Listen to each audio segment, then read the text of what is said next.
Are you ready to hear a story that will give you goosebumps? If you are, hit that like button to boost your courage, share to warn your friends, and subscribe to our channel so you won't miss any chilling tales from us. Now then, let the story begin. I wasn't sure where else to post these stories, so I figured I'd share them here. I've been an SR officer for a few years now, and along the way I've seen some things that I think you guys will be interested in. I have a pretty good track record for finding missing people. Most of the time they just wander off the path or slip down a small cliff, and they can't find their way back. The majority of them have heard the old "stay where you are" thing, and they don't wander far. But I've had two cases where that didn't happen. Both bother me a lot, and I use them as motivation to search even harder on the missing persons cases I get called on. The first was a little boy who was out berry picking with his parents. He and his sister were together, and both of them went missing around the same time. Their parents lost sight of them for a few seconds, and in that time, both the kids apparently wandered off. When their parents couldn't find them, they called us, and we came out to search the area. We found the daughter pretty quickly, and when we asked where her brother was, she told us that he'd been taken away by the bear man. She said he gave her berries and told her to stay quiet, that he wanted to play with her brother for a while. The last she saw of her brother, he was riding on the shoulders of the bear man and seemed calm. Of course, our first thought was abduction, but we never found a trace of another human being in that area. The little girl was also insistent that he wasn't a normal man, but that he was tall and covered in hair, like a bear, and that he had a weird face. We searched that area for weeks. It was one of the longest calls I've ever been on, but we never found a single trace of that kid. The other was a young woman who was out hiking with her mom and grandpa. According to the mother, her daughter had climbed up a tree to get a better view of the forest, and she'd never come back down.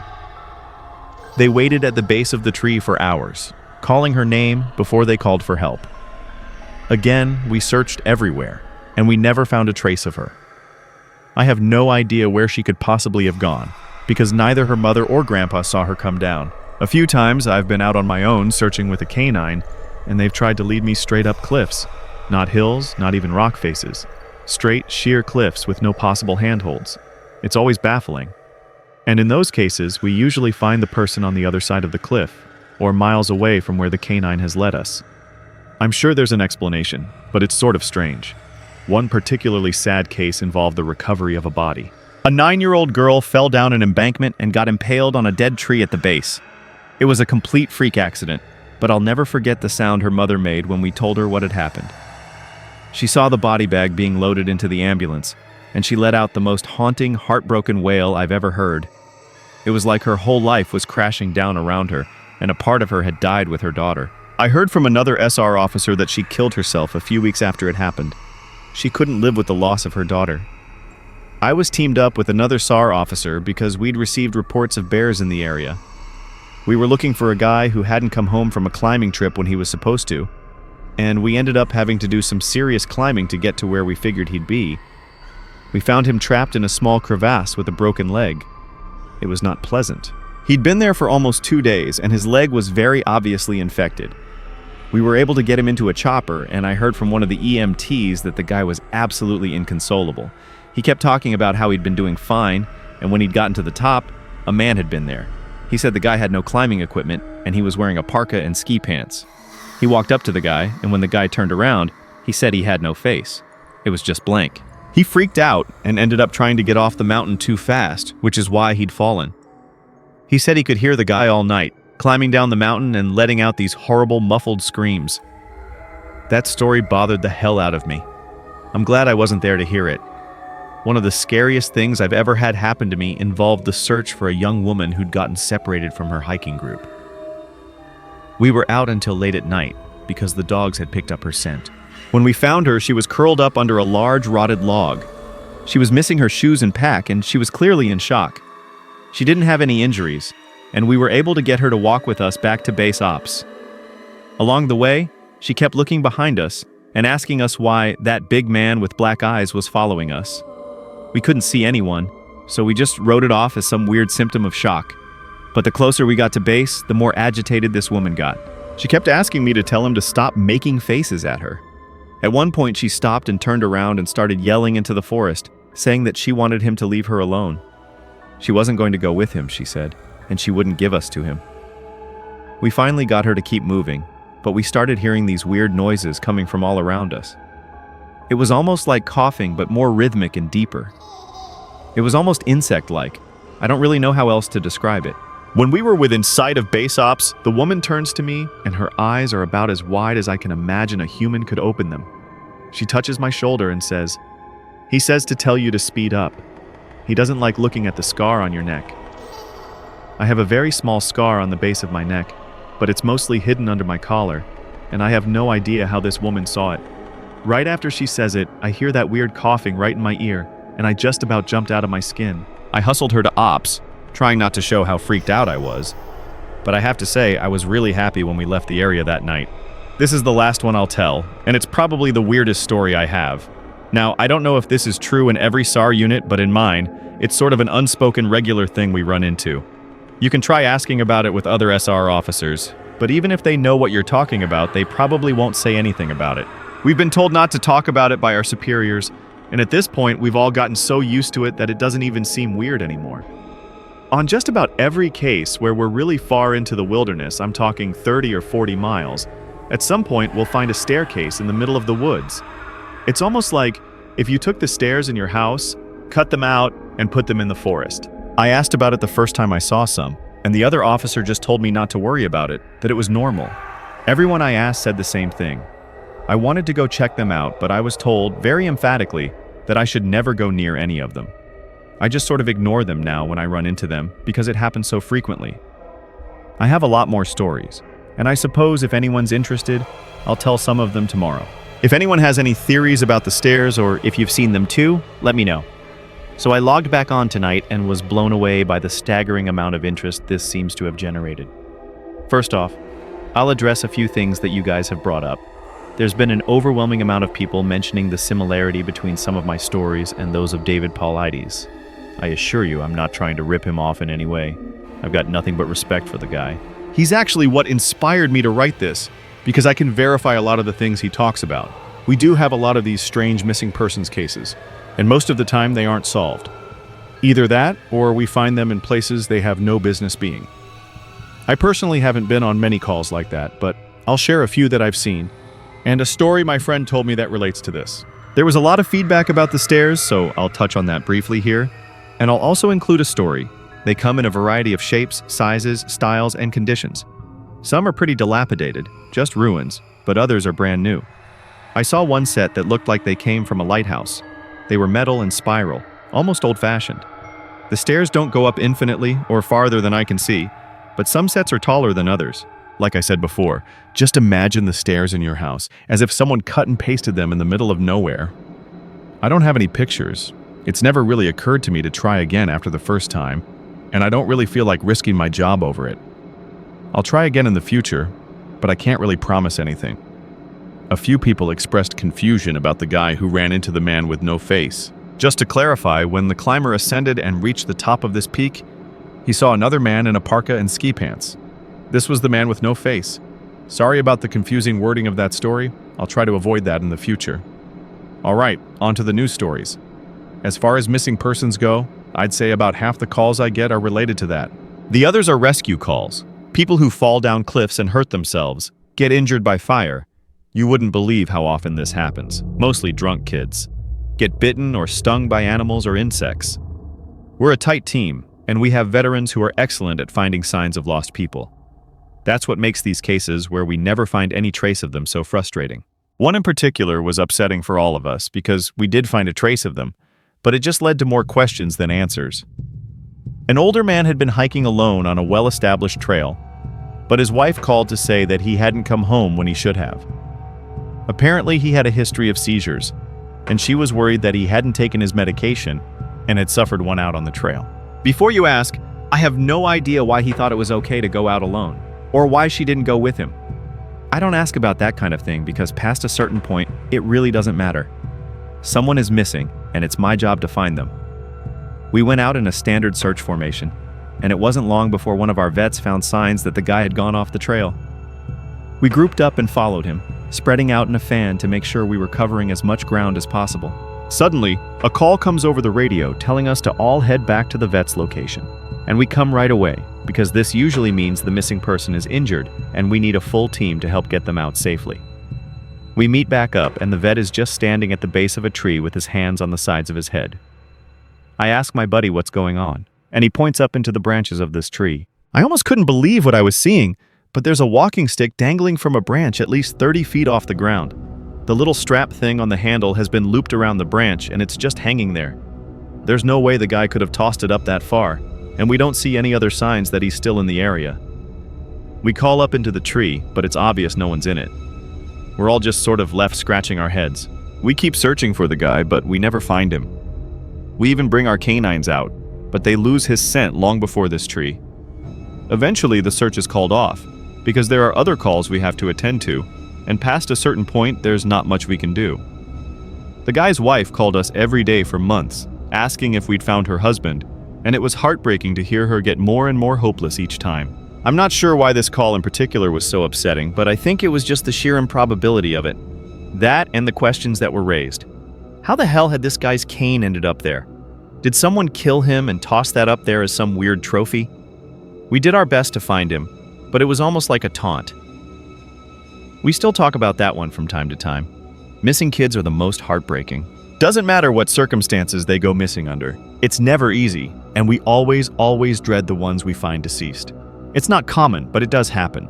David Paulides talks a lot about kids SAR teams find in places they shouldn't be or couldn't be. I can honestly say I've heard about this kind of thing happening more than I've seen it, but I'll share one of the ones that I think about a lot that I witnessed personally. A mother and her 3 kids were out for a picnic in an area of the park that has a small lake. One is 6, one is 5, and the other is about 3. She's watching them all really closely, and according to her, she never lets them out of her sight at any time. She never saw anyone else in the area either, which is important. She packs their stuff up, and they start to head back to the parking area. Now, this lake is only about 2 miles into the woods, and it's on a very clearly established trail. It's almost impossible to get lost getting from the parking area to it, unless you're deliberately going off the path like an imbecile. Her kids are walking in front of her, when she hears what sounds like someone coming up the path behind her. She turns around, and in the 4 or so seconds she's not looking, her 5-year-old son vanishes. She figures he stepped off the trail to pee or something, and she asks her other 2 where he went. They both tell her that a big man with a scary face came out of the woods next to them, took the kid's hand, and led him into the trees. The 2 remaining kids don't seem upset. In fact, she says later that it seems like they've been drugged. They're sort of spacey and fuzzy. So, of course, she freaks out, starts looking frantically in the area for her kid. She's screaming his name, and she says at one point she thinks she heard him answer her. Now, obviously, she can't go blindly running into the woods. She's got the other 2 kids, so she calls the police and they send us out immediately. We respond, and we start the search for him. Over the course of this search, which spans miles, we never find a single trace of the kid. Canines can't pick up any scent. We don't find any clothing or broken bushes or literally anything that would signify a child being there. Of course, there's suspicion about the mother for a while, but it's pretty clear that she's completely destroyed by the whole thing. We looked for this kid for weeks, with a lot of volunteer help. But eventually, the search peters out, and we have to move on. The volunteers keep searching, though, and one day we get a call on the radio letting us know that a body has been found and needs to be recovered. They tell us the location, and none of us can believe it. We figure it has to be a different kid. But we go out there, about 15 miles from the site where he vanished, and sure enough, we find the body of the kid we've been looking for. I've been trying to figure out how this kid got where he did ever since we found him, and I've never come up with an answer. A volunteer just happened to be in the area, because he figured he might as well look in places no one else would think to on the off chance the body had been dumped. He comes to the base of a tall, rocky slope, and halfway up, he sees something. He looks through his binoculars, and sure enough, it's the body of a little boy, stuffed in a little opening in the rock. He recognizes the color of the kid's shirt, so he knows right away that it's the missing boy. That's when he calls it in, and we're dispatched. It took us almost an hour to get his body down, and none of us could believe what we were seeing. Not only was this kid 15 miles from where he'd started, there was no possible way he could have gotten up there on his own. This slope is treacherous, and it's hard even for us with our climbing gear. A 5-year-old boy had no way of getting up there, Of that, I'm certain. Not only that, but the kid doesn't have a scratch on him. His shoes are gone, but his feet aren't damaged or dirty. So it wasn't as if an animal dragged him up there. And from what we can tell, he hasn't been dead that long. He'd been out there over a month by that point, and it looked like he'd only been dead for, at most, a day or two. The whole thing was unbelievably strange, and was one of the most disconcerting calls I've ever been on.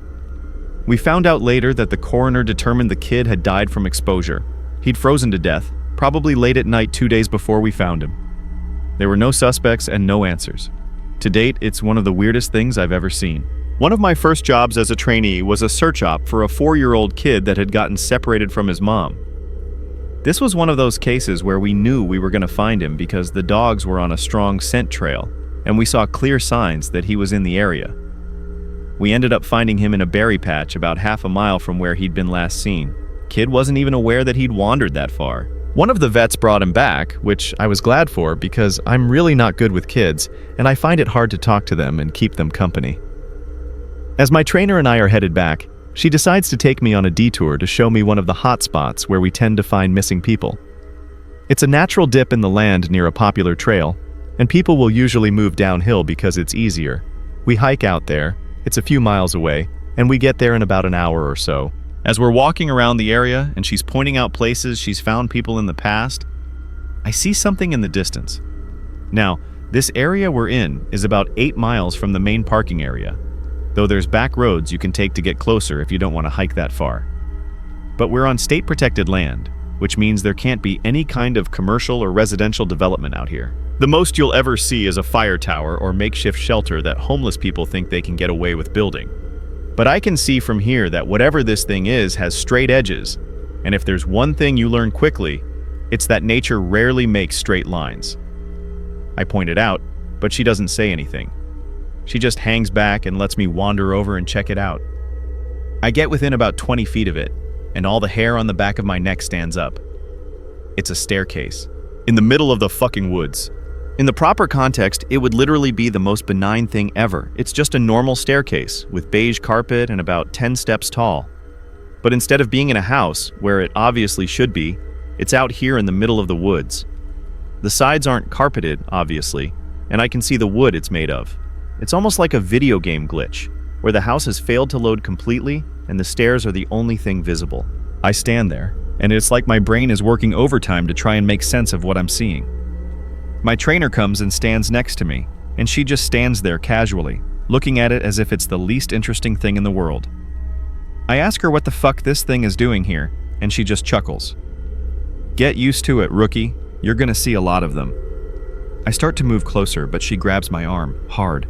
I wouldn't do that, she says. Her voice is casual, but her grip is tight, and I just stand there looking at her.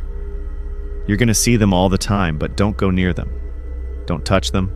Don't go up them. Just ignore them. I start to ask her about it, but something in the way she's looking at me tells me that it's best if I don't. We end up moving on, and the subject doesn't come up again for the rest of my training. She was right, though. I'd say about every 5th call I go on, I end up running across a set of stairs. Sometimes they're relatively close to the path, maybe within 2 or 3 miles. Sometimes they're 20, 30 miles out, literally in the middle of nowhere. And I only find them during the broadest searches or training weekends. They're usually in good condition, but sometimes it looks like they've been out there for miles. All different kinds, all different sizes. The biggest I ever saw looked like they came out of a turn-of-the-century mansion, and were at least 10 feet wide, with steps leading up at least 15 or 20 feet. I've tried talking about it with people, but they just give me the same response my trainer did. It's normal. Don't worry about it. They're not a big deal, but don't go close to them or up them. When trainees ask me about it now, I give them the same response. I don't really know what else to tell them. I'm really hoping someday I get a better answer, but it hasn't happened yet. This is another one that was less spooky and more sad. A young man went missing late in winter, when realistically, no one should be going that far out onto the trails. We close a lot of them, but some remain open year-round, unless there's a shitload of snow. We did an op for him, but we had about 6 feet of snow on the ground. It was an unusually heavy snow year, and we knew it wasn't likely that we'd find him until spring when the thaw came. Sure enough, when the first big thaw came, a hiker reported a body a little ways off the main trail. We found him at the base of a tree, in a pile of melted snow. I knew right away what had happened, and it scared the living shit out of me. Most of you who ski or snowboard or spend any amount of time on a mountain will probably have guessed too. When snow falls, it doesn't collect as thick in the areas beneath the branches. It happens most with fir trees because they have a sort of closed umbrella shape. So what you end up with is a space around the base of a tree that's filled with a mixture of loose, powdery snow, air, and branches. They're called tree wells, and they're not immediately obvious if you don't know what you're looking for. We put up signs in the Welcome Center, big ones, letting people know how dangerous they are. But every year that we get an unusual amount of snow, at least one person doesn't read them, or doesn't take the warning seriously. And we find out about it in spring. My best guess is that this young man was hiking and got tired, or maybe a cramp from walking in the deep snow. He went to go sit at the base of the tree, not knowing that there was a tree well, and fell in. He got stuck with his feet up, and the surrounding snow caved in around him. Unable to free himself, he suffocated. It's called snow immersion suffocation, and it doesn't usually happen except in really deep snow. But if you get stuck in a weird position, like this guy did, even 6 feet of snow can be lethal. What scared me the most was imagining how he must have struggled. Upside down, in the freezing cold, he didn't die quickly. The snow would have formed a dense, heavy pile on top of him, and it would have been literally impossible to get out. As it got harder to breathe, he would have known what was happening. I can't even imagine what he was thinking in his last moments. A lot of my less outdoorsy friends want to know if I've ever seen the Goat Man while I've been out on calls. Unfortunately, or I guess fortunately, I've never had anything quite like that happen. I guess the closest was the whole black-eyed man thing, but I didn't see anything. However, there was one call where I had something kind of similar happen, but I'm not sure I'm willing to chalk it up to the Goat Man. We'd gotten a report that an older woman had fainted along one of the trails and needed assistance getting back down to the main area. We hike up to where she's at, and her husband is just beside himself. He runs, well, I guess more jogs to us, and tells us that he was a little ways off the trail looking at something when his wife starts screaming behind him. He runs back to her, and she's passed out on the trail. We get her on a backboard, and as we're getting her down to the Welcome Center, she comes to and starts screaming again. I calm her down and ask her what happened. I can't remember verbatim what she said, but essentially what happened was this. She'd been waiting for her husband when she started hearing this really strange sound. She said it sounded sort of like a cat, but it was off somehow, and she couldn't quite figure out why. She went a little ahead to try and hear it better, and it sounded like it was coming closer. She said the closer it got, the more uneasy she was, until she finally figured out what was wrong. I do remember this next part because it was so weird that I don't think I could forget it if I tried. It wasn't a cat, it was a man saying the word meow over and over, just meow, meow, meow. But it wasn't a man, it couldn't have been, because I've never heard a man make his voice buzz like that. I thought my hearing aid was going out, but it wasn't. I adjusted it, and it still sounded all buzzy. It was awful. He was coming closer, but I couldn't see him. And the closer he got, the more scared I was, and the last thing I remember was a shape coming out of the trees. I guess that's when I fainted. Now, obviously, I'm a little perplexed as to why a guy would be out in the fucking woods chanting meow meow at people. So once we get down the mountain, I tell my superior that I'm going to go search the area to see if I can find anything. He gives me the go-ahead, and I grab a radio and hike back to where she fainted. I don't see anyone, so I keep going about a mile more, and when I head back, I go off the trail to see if I can figure out where she saw him coming from. It's almost sunset by this point, and I don't have any desire to be out at night alone, so I just sort of write it off and make a mental note to check it out again tomorrow. But as I'm headed back, I start to hear something in the distance. I stop and I call out for anyone in the immediate area to identify themselves. The sound didn't come closer or get louder, but it sounded exactly like a man saying meow meow in this really odd monotone. As comical as it makes it sound, it was almost like that guy on South Park with the electrolarynx, Ned. I go off the trail in the direction I think it's coming from, but I never seem to get closer. It's almost like it's coming from all directions. Eventually, it just sort of fades out, and I ended up going back to the Welcome Center. I didn't get any further reports like that, and even though I went back to that area, I never heard that exact sound again. I suppose it could have been some stupid kid out there fucking with people, but even I have to admit it was weird. So this kind of turned into a massive wall of text, and for that I apologize. I wanted to get to the stories my friend told me, and he does have some good ones, so I'll post those tomorrow evening. I also have a few more of my own I think you guys will like. I'm sorry to keep you all in suspense again. Hopefully the stories here make up for it and help you get through the next 24 hours until I can post again. Edit. Since it seems like all of you would like to hear more, tomorrow I'll write up as many stories as I can and do a massive post. I'll include my friends' stories, and I'll see if I can't get a hold of a few more people who might have interesting things to talk about. I just wasn't sure what people felt about big, huge walls of text, but if you're all okay with it, I'll post lots of stories. Well, once again, you guys have blown me away with your staggering amount of responses to my stories. There's no way I can respond to each of you individually, so I'm just going to address some common things again, and then move on to the stories. I'm going to write as many as I can think of, in addition to my friends' stories, and I will probably not update again until I get a chance to answer some questions that I myself have for my superiors. Alright, so the common questions I found you all had. I am not comfortable talking about where exactly I work, unfortunately. In all reality, some of the things I've mentioned here could get me in a lot of trouble or fired, so it's best if I just don't discuss too much. I will say that I'm in the United States and in an area that is comprised of a great deal of wilderness.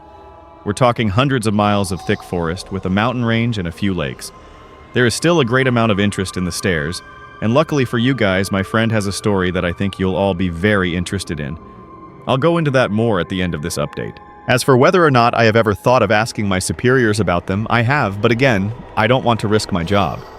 However, one of my former superiors no longer works as an SR officer, and it's possible that he may be willing to talk to me about it. I'll be speaking to him later in the week, and I will let you all know what comes of that.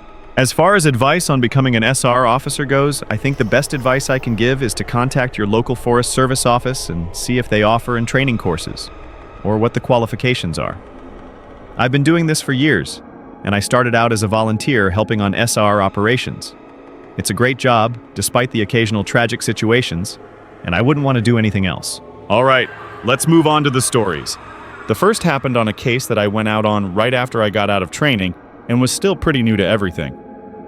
Before I took this job, I was a volunteer, so I had a basic idea of what to expect, but on those calls, you're mostly dealing with finding lost people after vets have found signs of them. As an SR officer, you go out for all kinds of cases, from animal bites to heart attacks. This case got called in early in the morning from a young couple who were up on one of the trails that goes by the lake. The husband was completely hysterical, and we couldn't really figure out what was going on.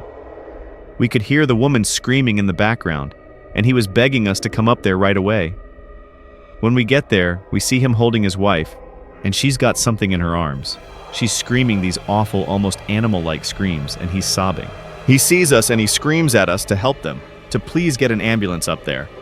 Now obviously we can't just drive an ambulance up the walking path, so we ask him if his wife needs help, or if she can walk on her own. He's still hysterical, but he manages to tell us that it's not his wife that needs help. I go over while one of the vets tries to calm him down, and I ask the wife what's going on. She's rocking, holding something, and just shrieking over and over. I crouch down and see that whatever she's holding, it's covering her with blood.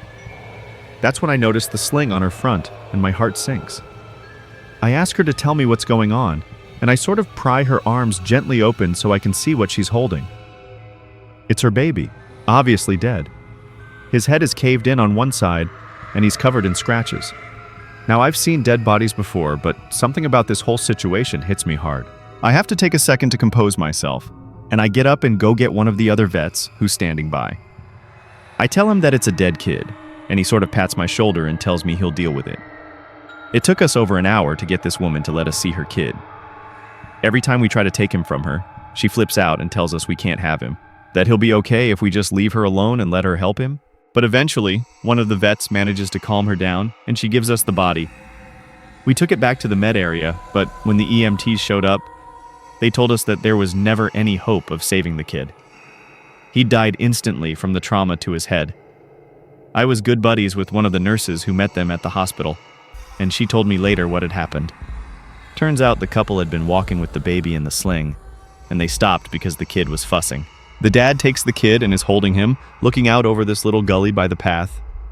The mom comes to stand next to him, but she ends up stepping on a loose patch of soil, and she trips. She falls into the dad, who drops the kid, who ends up falling about 20 feet down this little gully onto the rocks at the bottom. The dad climbed down and recovered the kid, but he'd fallen right on his head and was dead by the time he got there. The baby was only about 15 months old. It was a total freak accident, a series of events that coalesced into the worst possible outcome. Probably one of the more awful calls I've been on. I haven't seen a lot of animal bites in my time as an SAR officer, mostly because there aren't that many animals that come around the area. While there are bears in the area, they tend to stay pretty far away from people, and sightings are highly unusual. Most of the animals you'll see are small ones like coyotes, raccoons, or skunks. What we do see frequently, though, are moose. And let me tell you, moose are nasty fuckers. They'll chase after anything for any reason, and God help you if you get in between a female and its baby. One of the more amusing calls was of a guy who'd gotten chased down by an absolutely massive male moose and was stuck up a tree.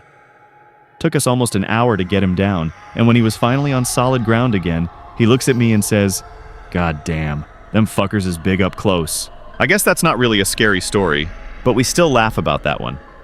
I honestly don't know how I'd forgotten this story, but it is, by far, the scariest thing that's happened to me. I guess maybe I've tried so long to forget about it that it just didn't come to mind right away. As someone who spends literally all of their time in the woods, you don't ever want to let yourself get scared of being alone or out in the middle of nowhere. That's why when you have experiences like this, you tend to just forget about them and move on. This is, to date, the only thing that's ever made me really seriously consider if this job is the right one for me. I don't really like talking about it much, but I'll do the best I can to remember it all. As I recall, this took place right at the end of spring. It was a typical lost child call. A 4-year-old girl had wandered away from her family's campsite and had been missing for about 2 hours. Her parents were completely despondent and told us what most parents do. "My kid would never wander away. She's so good about staying close. She's never done anything like this before." We assure the parents that we'll do everything we can to find her, and we spread out in a standard search formation. I was partnered with one of my good buddies, and we were sort of casually holding conversation while we hiked. I know it sounds callous, but you do sort of become desensitized when you've done this long enough. It becomes the norm, and I think to a certain extent you have to learn to desensitize yourself in order to work this job. We search for a good 2 hours, going well beyond where we think she'd be, and we come out of a small valley when something makes us both stop in unison. We freeze and look at each other, and there's almost a sensation like a plane depressurizing. My ears pop, and I have this odd sensation of having dropped about 10 feet. I start to ask my buddy if he felt that, but before I can, we hear the loudest sound I've ever heard in my life. It's almost like a freight train passing directly by us, but it's coming from every direction at once, including above and below us. He screams something to me, but I can't hear him over this deafening roar. Understandably freaked out, we look all around us, trying to find the source of the sound, but neither of us sees anything. Of course, my first thought is a landslide, but we're not near any cliffs, and even if we were, it would have hit us by now. The sound goes on, and we're trying to yell to each other, but even standing close together, we can't hear anything but this sound. Then, as suddenly as it starts, it stops, like someone threw a switch and cut it off. We stand there for a second, perfectly still, and slowly the normal sounds of the woods come back. He asks me what the fuck just happened, but I just kind of shrug, and we stand there looking at each other for a minute. I get on the radio and ask if anyone else just heard the end of the fucking world, but no one else hears it, even though we're all within shouting distance of each other. My buddy and I just sort of shrug it off and keep going. About an hour later, we all check up on the radios, and no one's found the little girl. Most of the time, we won't search when it gets dark, but because we don't have any kind of lead on her, a few of us decide to keep going, including me and my buddy. We keep close together, and we're calling out for her every couple of minutes. At this point, I'm hoping beyond hope that we find her, because while I may not like kids, the idea of them being out all alone in the dark is awful. The woods can be intimidating to kids in the daylight. At night, well, it's a whole different beast. But we're not seeing any signs of her or getting any responses. And around midnight, we decide to turn around and head back to the rendezvous point. We're about halfway back when my buddy stops and shines his light to the right of us, into a really thick deadfall, or group of dead trees. I ask him if he's heard a response, but he just tells me to be quiet a second and listen. I do, and in the distance, I can hear what sounds like a kid crying. We both call the girl's name and listen for any kind of response, but it's just this really faint crying. We head in the direction of this deadfall and go around it, calling her name over and over. As we get closer to the crying, I start getting this weird feeling in my gut, and I tell my buddy that something isn't right. He tells me he feels the same way, but we can't figure out what it is. We stop where we are and call the girl's name again, and at the same time, we both figure it out. The crying is on a loop. It's the same little hitching sob, then wail, then quiet hiccup, repeated over and over. It's exactly the same every time, and without saying another word, we both take off running. It's the only time I've ever lost my composure like that, but something about it was so incredibly wrong, and neither of us wanted to stay out there anymore. When we got back to the rendezvous, we asked if anyone else had heard anything strange, but no one else knew what we were talking about. I know it sounds sort of anticlimactic, but that call fucked me up for a long time. As for the little girl, we never found a trace of her. We keep an eye out for her, and all the other people who we've never found, but frankly, I doubt we'll ever find anything. Of the missing persons calls I've gone out on, only a handful have ever resulted in a complete disappearance, meaning no trace of the person and no body ever found. But sometimes, finding a body just leads to more questions than answers. Here are some of the bodies we found that have become infamous in our team. A teenage boy whose remains were recovered almost a year after he vanished. We found the top of his skull, 2 finger bones, and his camera almost 40 miles from where he was last seen. The camera, sadly, was destroyed. The pelvis of an older man who had vanished a month earlier. That was all we found. The lower jaw and right foot of a 2-year-old boy on the highest peak of a ridge in the southern part of the park. The body of a 10-year-old girl with Down syndrome, almost 20 miles from where she'd vanished. She had died of exposure 3 weeks after going missing, and all of her clothes were intact except for her shoes and jacket. There were berries and cooked meat in her stomach when they did the autopsy. The coroner said it appeared as if someone had been taking care of her. There were no suspects ever identified. The frozen body of a 1-year-old baby, found a week after vanishing in the hollow trunk of a tree 10 miles from the area he was seen last. There was fresh milk found in his stomach, but his tongue was gone. A single vertebra and right kneecap of a 3-year-old girl, found in the snow almost 20 miles from the campground her family had been at the previous summer. Now on to a couple of the stories my friend told me. I mentioned that you were all interested in the stairs, and you're in luck. He's had a closer encounter with them. Though he doesn't have any explanation for them, he does have a bit more experience with them than I do. My buddy has been an SAR officer for about 7 years. He started when he was a junior in college, and he had a very similar experience when he first encountered the stairs. His trainer told him almost the same thing mine did, which was to never go near, touch, or ascend them. For the first year, he did just that, but apparently his curiosity got the better of him, and on one call he broke away from the line and went to go check a set of them out. He said they were about 10 miles from the path where a teenage girl had vanished, and the dogs were following a scent.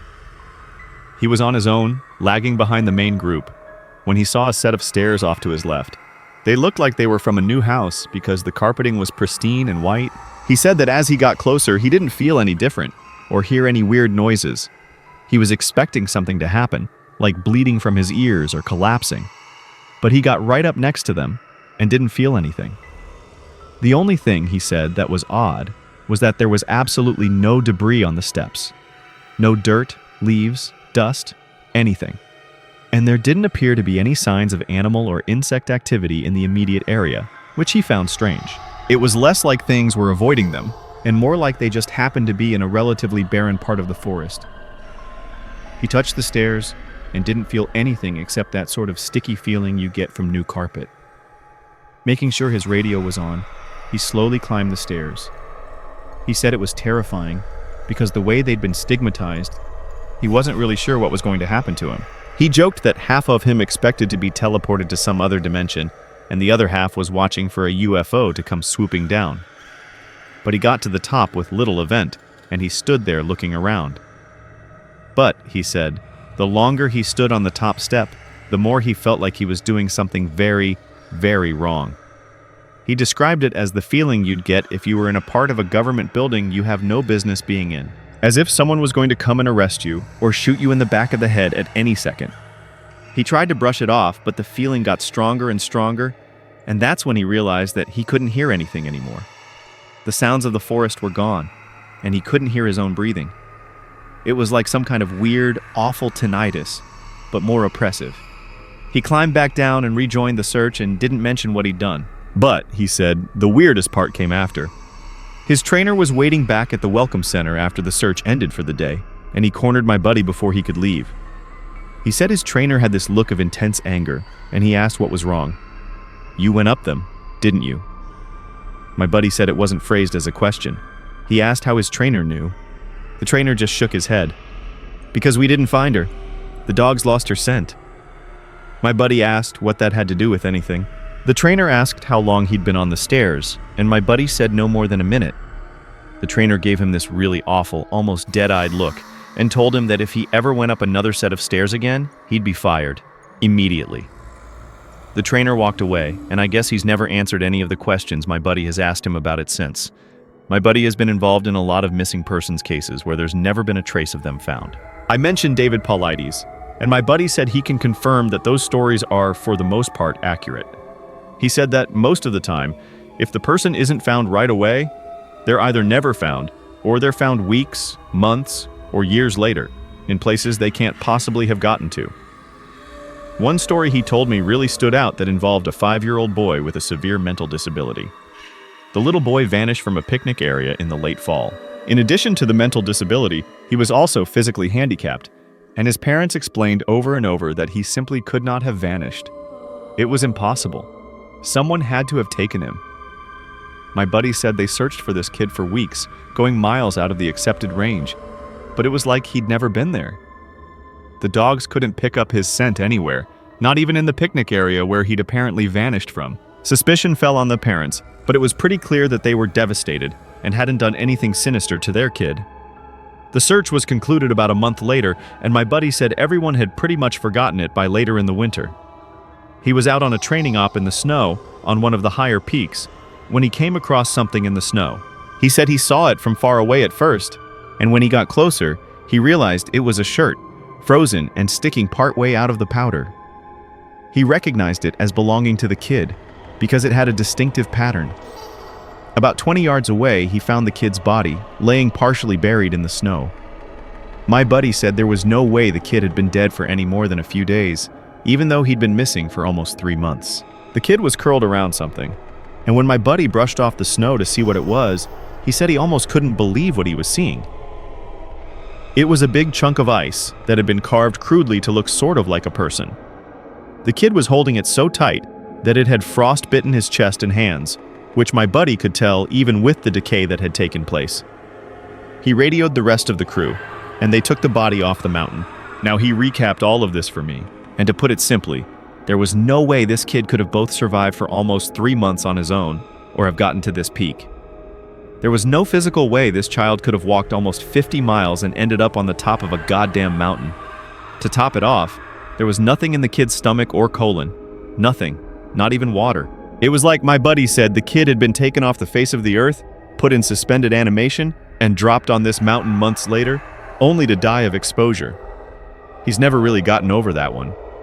The last story I'll share from him was one that took place relatively recently, only a few months ago. They were out doing a recon for mountain lions, because there had been several reports of sightings in the last couple of days. One of our jobs is to scout out the areas where these animals are seen to ensure that, if they are in the area, we can warn people and close off those trails. He was out on his own in a very heavily forested part of the park toward dusk, when he heard what sounded like a woman screaming in the distance. Now, as most of you know, when a mountain lion screams, it sounds almost exactly like a woman being brutally murdered. It's unsettling, but far from abnormal. My buddy radioed back and let ops know that he'd heard one, and that he was going to keep going to see if he could figure out where its territory started.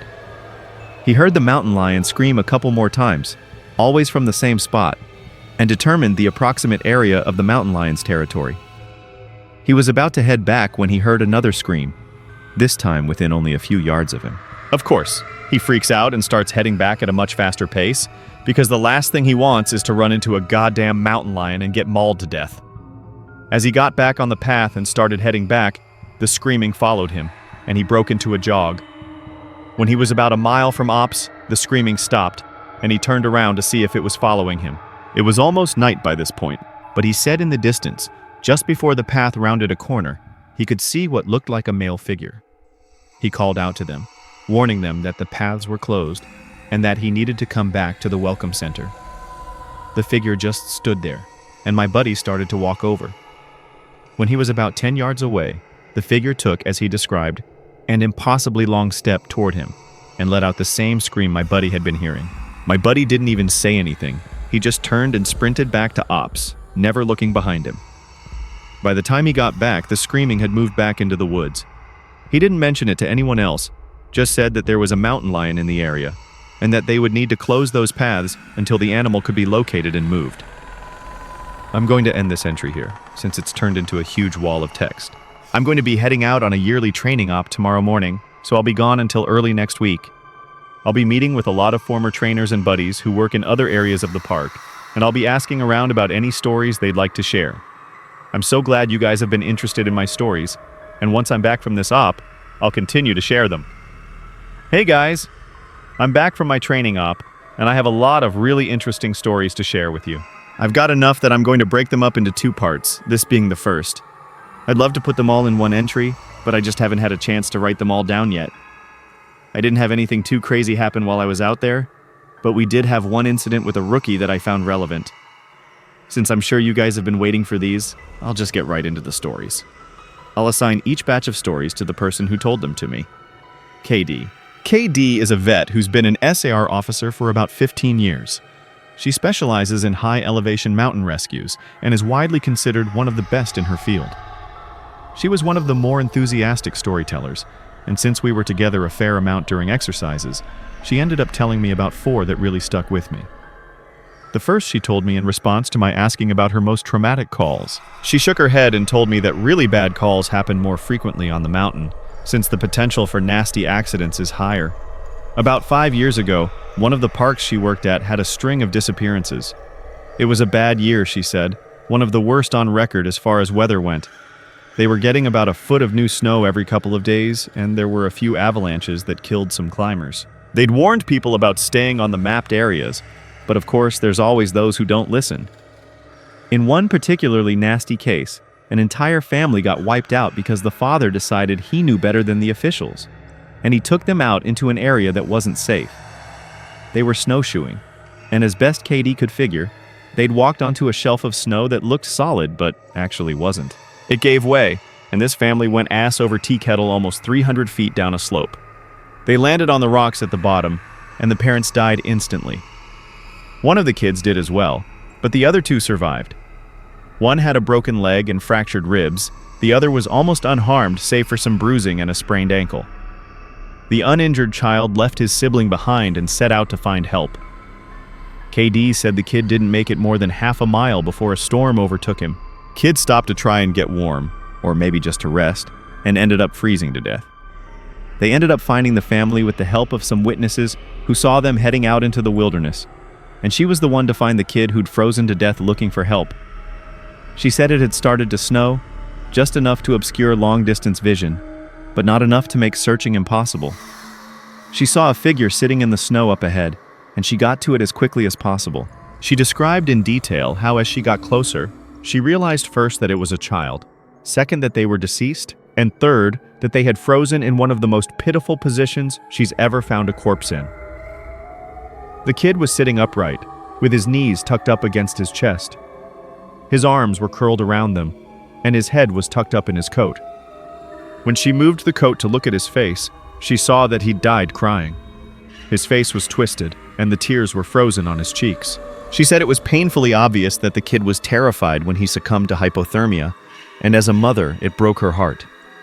She told me repeatedly that she hopes the father is burning in hell as we speak. The other traumatic story she told me that stood out in my mind was one that happened when she was a rookie.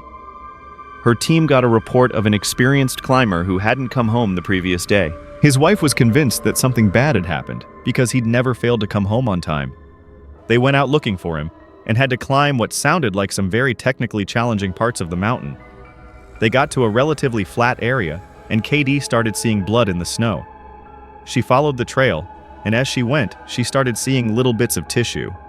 She wasn't sure exactly what body part it had come from, but the farther she followed it, the more there was. She follows this blood and tissue trail to a sheltered area under a cliff face, and she finds the climber. She said there was so much blood, more than she'd ever seen before. He was lying face down, one arm stretched in front of him as if he'd died crawling. She looks closer and sees that he's been partially disemboweled, which is where the tissue she'd seen had come from. The guy has an ice pick tucked into a hip holster, and it's covered in blood. Of course, they'll never be sure exactly what happened, but she said as best she can figure, this is what went down. The guy had been attempting to climb up to the next area and had been using his ice axe to ascend. He'd probably hit a loose patch and had fallen. On the way down, or possibly when he landed, he'd gotten impaled by the axe, and it had disemboweled him. He drug himself along, tearing pieces of himself out as he went, and had died under the cliff face. She isn't terribly bothered by gore, but I guess a few of the guys who came to help her remove the body threw up when they turned him over, and a good portion of his intestines spilled out. I mentioned to her that I was interested in hearing about any experiences she had with people completely disappearing. Her eyes light up, and she leans in close to me. "Want to hear a real doozy?" she asks.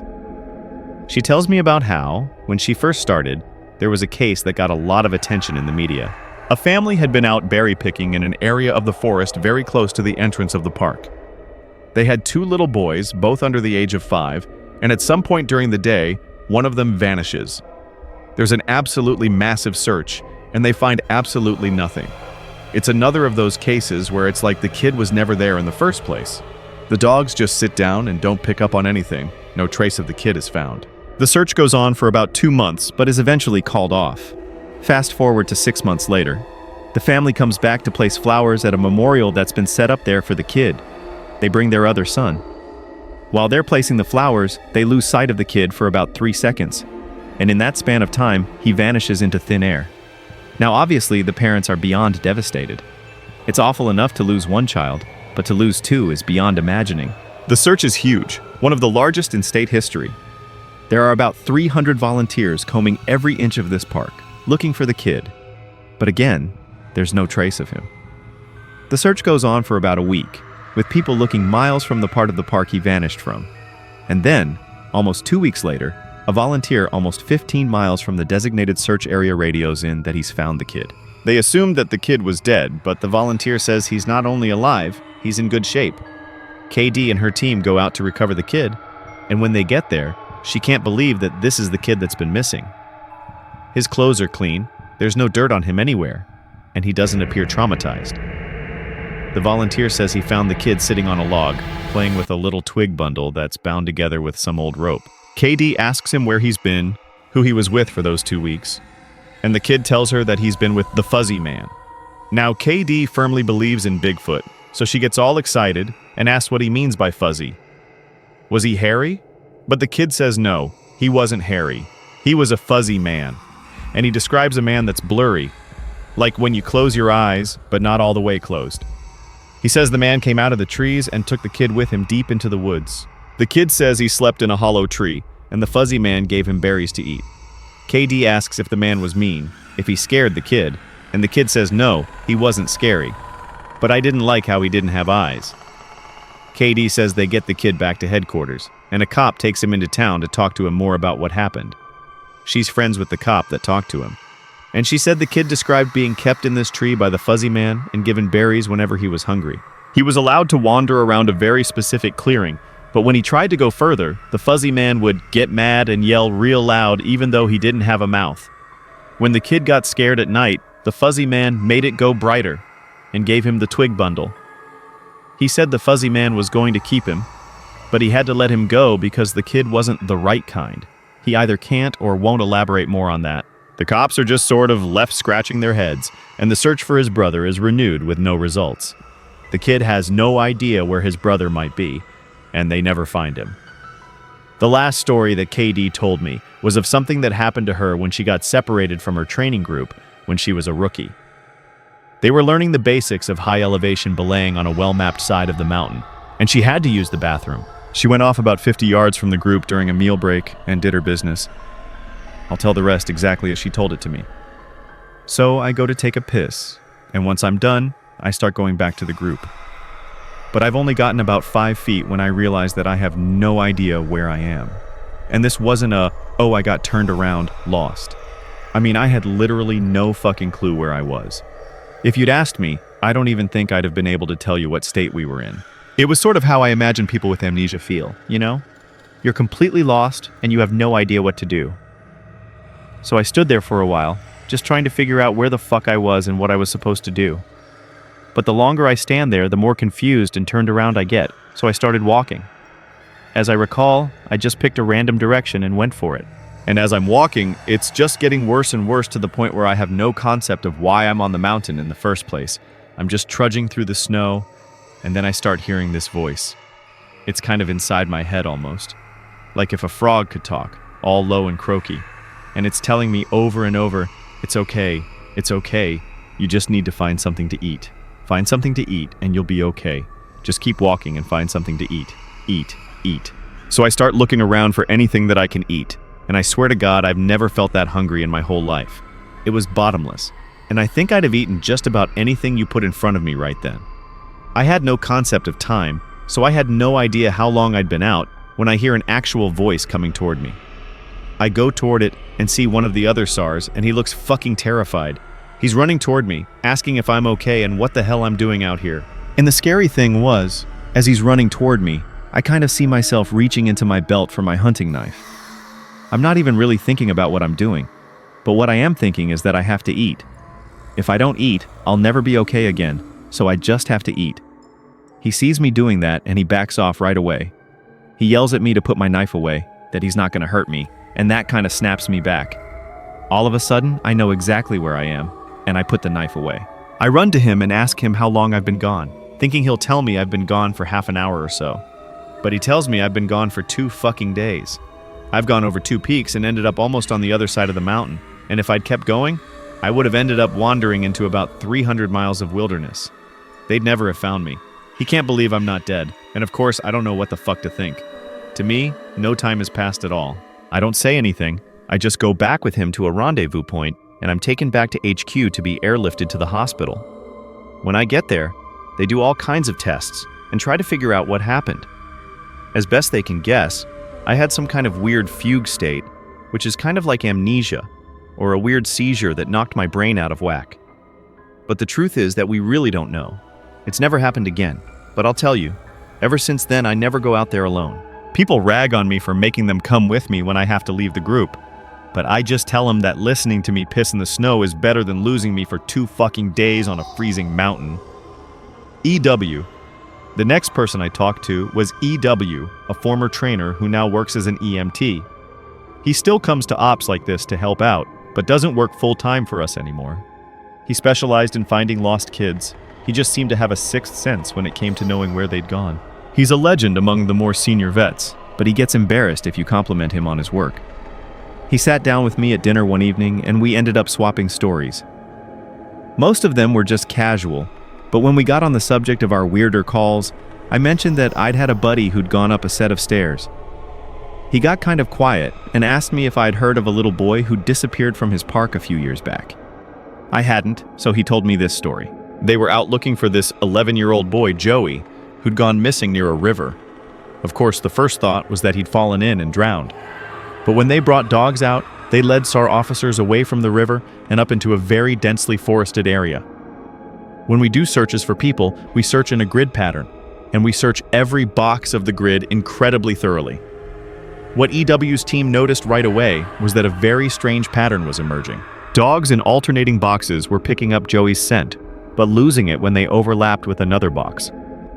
If you think of a checkerboard, Joey's scent was being picked up in random black squares, but never in red. This, of course, didn't make any sense, because how could the kid bounce from area to area without leaving a scent in each place he passed? EW and his partner pass into a new box of the grid, and EW notices a set of stairs about 50 yards away. He tells his partner that they need to go check near it, but his partner flat out refuses. He tells EW that he's made it a point never to go near any stairs he sees, and that while it may be routine, he's not to pretend that it's normal. He tells EW that he'll wait in sight while EW checks. EW says he was irritated, but he felt for the guy and didn't push him on the subject. I walked over to the stairs. They were small, kind of like stairs into a basement. I don't really feel strongly one way or the other about them, The stairs, I mean, so I wasn't scared or anything. I guess I'm like everyone else, and I just prefer not to think about them too much.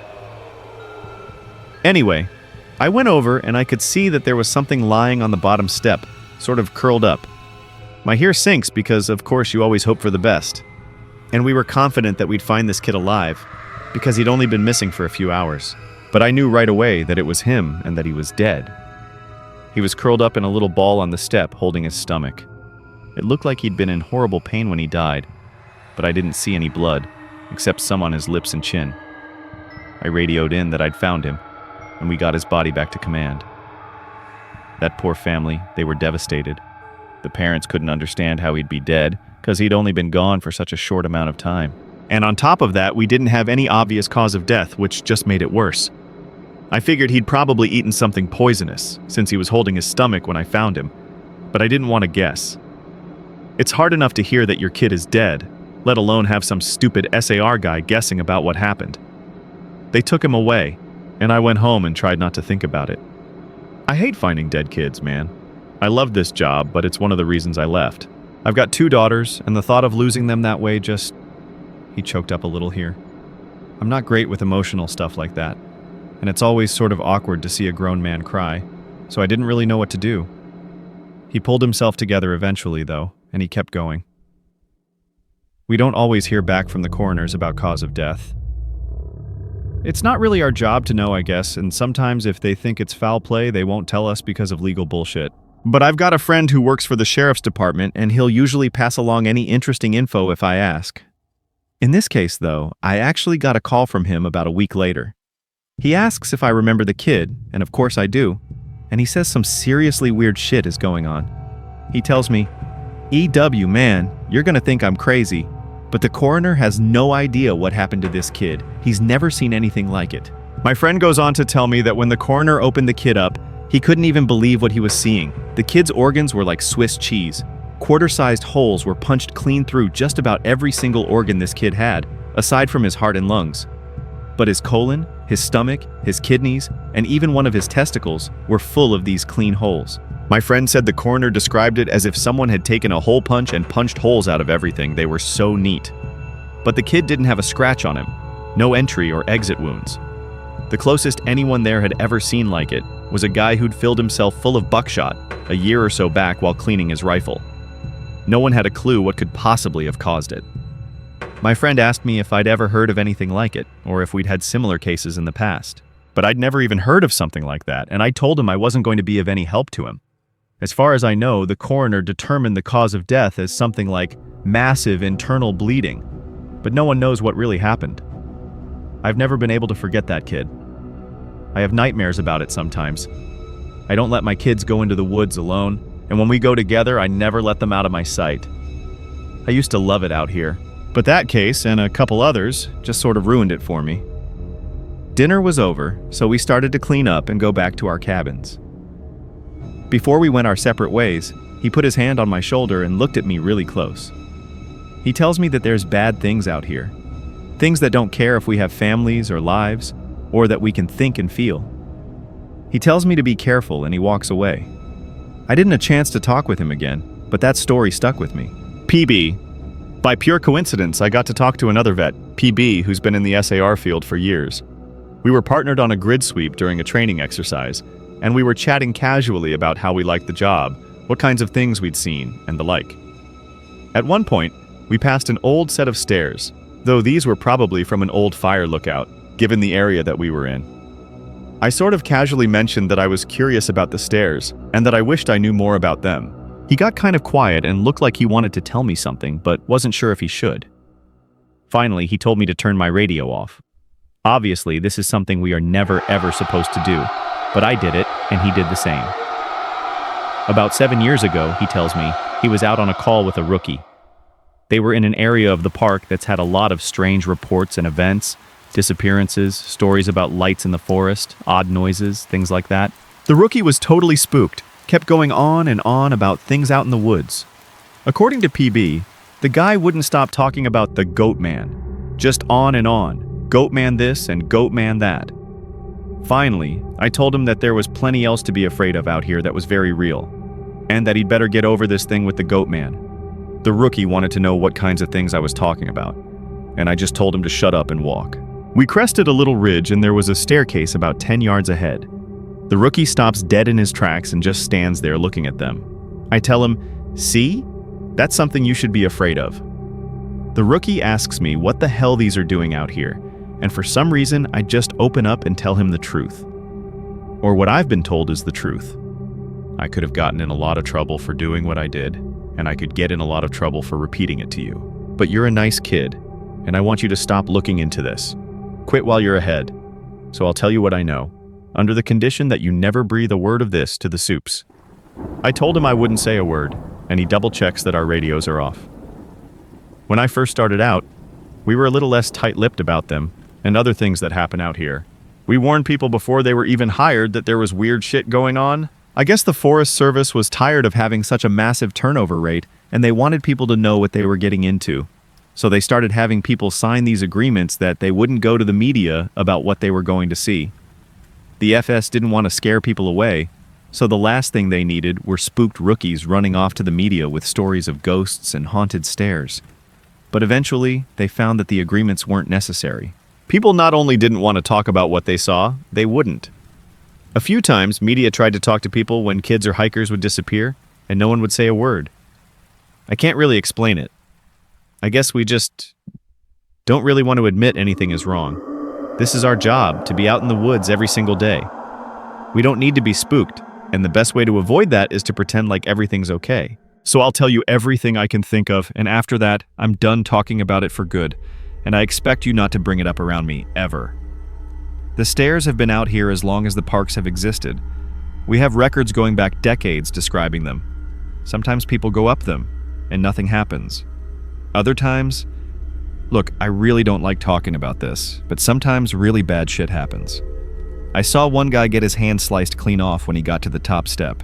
He reached out to touch a tree branch, and it happened so fast. 1 second his hand was there, and the next it was gone. Completely clean wound. We didn't find his hand, and the guy almost died. Another time, a woman touched one of the stairs, and a blood vessel in her brain exploded. Literally exploded, like a water balloon. She sort of stumbled down and came over to me, and all she got out was, "I think something is wrong with me." She dropped like a sack of flour, dead before she hit the ground. I'll never forget the way the blood leaked into the inside of her eye. Before she died, I watched it turn red. I watched it happen, and there wasn't a single thing I could do to help. We warn people not to go anywhere near them, but there's always at least one idiot who does. And even if nothing happens to them, something bad always happens. Kids go missing as we're on their trail. Someone dies the next day, cut in half in a completely safe part of the park. I don't know why, but something bad always happens. I don't know exactly why they're out here, but it doesn't matter. They're here, and if we were smart, we'd tell our new officers exactly what they're capable of. We were both quiet for a little while. I was afraid to talk because I wasn't sure if he was done. He looked like he wanted to say something else. Finally, he spoke up again. "Have you ever noticed how you can't find the same ones twice?" I nodded, expecting him to continue, but he just stayed quiet, walking alongside me, and eventually he started a story about the biggest deer he'd ever seen in the park. I didn't bring up the subject again, and I didn't press him for any more stories. He dropped out of the op the next day. Apparently, he left before the sun came up. He said he was sick. None of us have heard from him since he left. I'm going to stop here for the time being. I'll try and post the next part in the coming days, but what with it being the end of summer, things are pretty busy here. Thanks for the continued interest, guys. You've really awakened this curiosity in me that I didn't know I had. I apologize for the short update, guys. Things have gotten a little crazy around here, and I'm not sure how often I'll be able to update going forward. I really appreciate all the support you guys have given me, and while I only have a couple of stories to share with you, I'll be interested to see what you all think. A firefighter who was helping us at the training op told me about a call he'd gone on, supposedly to help rescue a kid from an absolutely massive tree. He said they didn't give him details, just that they needed him to come out and help because they lacked the proper equipment. He'd been called out specifically because this thing was so huge that the SRs didn't feel safe trying to climb it. He'd been a tree trimmer before joining the VFD, so it was easy enough for him to grab his old equipment and come help out. He was led out about 2 miles, and the team stopped at one of the biggest trees in the area and pointed up. He laughed and asked the op captain how the kid had gotten up there. Made some joke about the old cat in a tree thing, but the captain just shook his head and told him to get up there and get the kid down. He said he knew something was up, but he didn't push it. He said that as he climbed this tree, he started wondering if they were playing a prank on him. There was no way this kid should have been able to climb this fucking thing.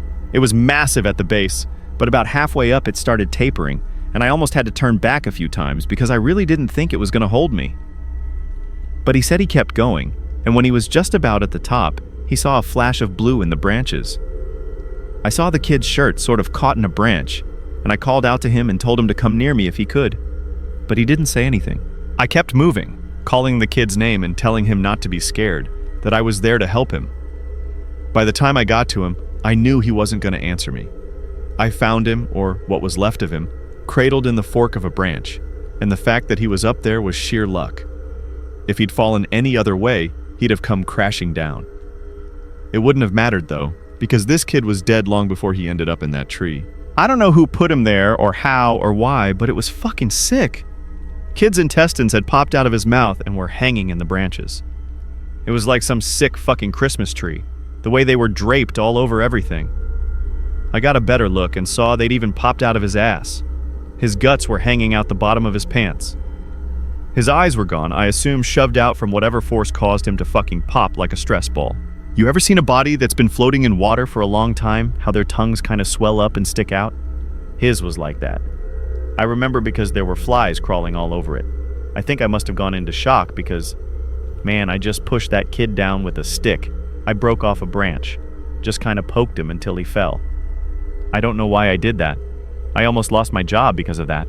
But man, the thought of hauling that kid down over my shoulder the whole way, gathering his guts up and coiling them around me like rope so they wouldn't get snagged. I couldn't do it. I've seen a lot of dead kids, more than I'd ever admit. I've seen a kid who hid in a full bathtub during a house fire, boiled him alive, turned him into literal soup. But this, I don't know what did this, but the thought of touching that kid's body made me feel like I was going to lose my mind. I heard him hit the ground, and I figured everyone would freak out. But they knew he was dead when they sent me up there. They didn't say anything, but they didn't shout or freak out or anything. I got to the bottom, and I started to get up in the captain's face, asking him who he thought he was sending me up there when they knew damn well the kid was dead. But he just told me it was none of my concern, and thanked me for getting the evidence down. I remember he said that. I remember it specifically because it was so weird to hear it phrased that way. The evidence. Like he wasn't even a person. Like he'd never been a little kid who got lost and had something fucking unspeakable happen to him. The captain had a crew lead me back out of the woods, but he and 2 others stayed behind, and I thought that was weird. Why wouldn't they have me help get the kid out? I tried asking, but the guys leading me out just told me they couldn't discuss an open case. I asked him what he thought had happened to the kid, and he got really pensive and thought about it for a bit. I would have said a crush injury, based on how his guts came out like that. But with those injuries, you see massive contusions under the skin. Obvious trauma. This wasn't like that. It was almost like that kid got caught in a big vacuum and had his guts sucked out. But even then, there was no trauma. None at all. It bothers me, man. It bothers the hell out of me. One of the vets at the training op reads No Sleep, and he recognized my stories. He knows me pretty well, and we've swapped stories before. He asked if he could share something he's noticed about the stairs, and some thoughts he had. I'm really glad you decided to share these. I think it's important that people be aware of what's out there, especially since the Forest Service is doing such a good job at covering it all up. I asked him what he meant. What do you mean? What do I mean? The lack of any kind of media attention? No coverage of missing kids or bodies found miles from where they got lost in the first place? David Politis hit this right on the head. The FS is doing everything they can to keep people coming here, even if it isn't safe. I mean, to be fair, it's not like these things happen every day, but the numbers add up and it's worth looking into, especially the stairs. I was surprised you didn't mention the flipped ones. I didn't know what he was talking about. I couldn't remember him ever talking about something like that. He seemed somewhat incredulous. Dude, I can't believe you've been on this long without seeing them. No one told you about them? I shrugged and asked him to elaborate. Well, there's the normal stairs, the ones that pop up when we're out a ways. I know you know about them. But sometimes I've run across ones that are flipped upside down. I guess it would be like if you had a dollhouse, and the stairs were a separate piece. Now take that. flip it upside down so the top step is stuck in the dirt, and put it out in the woods. They're like that. I don't see them as often, but they're odd, to say the least. Makes me think of footage taken after a tornado, when houses are all blown apart and random things are left standing, like chimneys and garden walls. Those ones freak me out more than the normal ones because I can't really write those off as easily. I don't scare very easily, like most of us who work out here, but that idea stuck with me, and it bothers me. I'm going to try and find more out about them. He also mentioned how many people were bothered by the guy with no face. He got really excited and told me he'd seen something similar. I was out on a training exercise a few years ago. I was camped out in my tent and I heard someone walking around outside of camp. We're told not to wander far, which you know, so I wondered if maybe it was a rookie who'd gotten up to pee and couldn't find his way back. Remember that guy in our group a few years back who almost fell off the damn mountain? Well, I'm paranoid about that happening again, so I got up to see what was going on.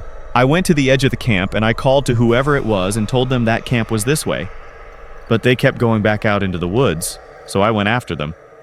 I know it was stupid, but I was half asleep and I just really didn't want to deal with some idiot getting hurt. I followed this thing on a dead straight course for about a mile, and then it stopped on the edge of a little river. I could see the outline of it because the water was reflecting the moon, and it looked just like an ordinary guy. He had a pack on and it looked like he was facing me. I asked if he was okay, if he needed help, and he cocked his head like he didn't understand me. I always have my pocket knife on me, and it's got a little thumb light attached to it, so I turned that on and lit up his chest so I wouldn't blind him. He was breathing slow and deep, so I wondered if he was sleepwalking. I went closer and asked him again if he was okay. I moved the light up and something didn't seem right, so I stopped. He kept breathing in this real slow, deep breaths, and I sort of figured out gradually that that's what was bothering me. It was like he was pretending to breathe, but not actually doing it. His breaths were too even and deep, and all his movements were exaggerated, like his shoulders going up and his chest moving. I told him to identify himself, and he made this muffled noise. I moved the light up, and I shit you not, this guy had no face, just smooth skin. I freaked out, and I sort of fumbled my light, but I saw him move toward me, but he didn't actually move. I don't know how to explain it, but 1 second he was at the edge of the river, and the next he was 5 feet from me. I never looked away or blinked. It was like he moved so fast my brain couldn't keep up. I tripped and fell on my ass, and I could see this line open up on his throat. It stretched up to his ears, and his head tilted back, and he smiled at me with his throat. There wasn't any blood, just this gaping dark hole, and I swear he smiled at me with this gash in his throat. I got up and I ran as fast as I could back to camp. I couldn't hear him following me, but I felt like he was always right behind me, even though when I looked back I couldn't see him. I calmed down when I got back to camp. The fire was still going, and I guess that pack mentality of being with other people made me stop and breathe a little. I waited by the fire to see if he'd follow me there, but I didn't hear anything else for a few hours, so I went back to bed. I know it sounds weird, but the whole thing was just so surreal that it was almost like I immediately wrote it off as my imagination. We were telling ghost stories one night before bed, just to scare each other and poke fun at whoever got creeped out. Most of the time it's the rookies, but one woman told a story that actually managed to get under my skin a little bit, and I know the same was true for others. She said it was true. But then again, every ghost story told around a campfire is true. Somehow, though, I don't think she was making it up. It had that ring of truth that only really traumatizing events have. She said that when she was a kid, she and her friend used to go out in the woods behind her house a lot. She lived in northern Maine, where there's a lot of dense, unpopulated national forest. She said the woods up there aren't like they are here. They're so thick in places that the trees block out the sun almost completely.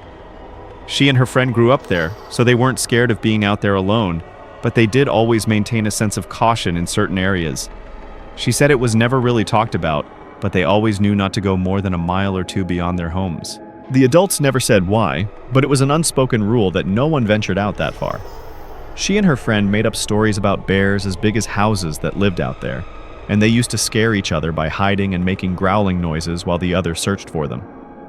She said one summer, there was a series of awful storms that blew down a lot of trees and set one part of the forest a few miles behind her house on fire.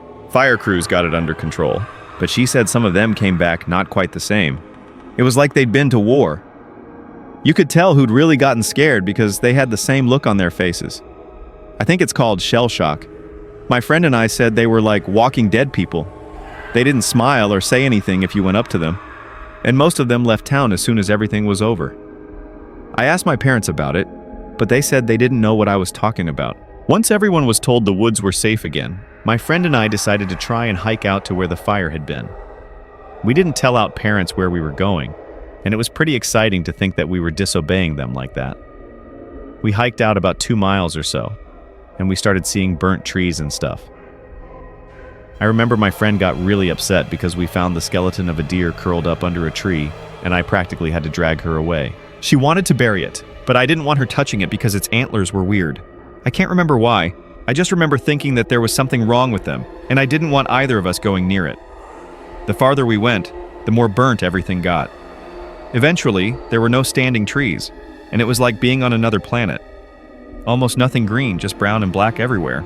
We were standing there looking at it all, and we both heard someone shouting in the distance.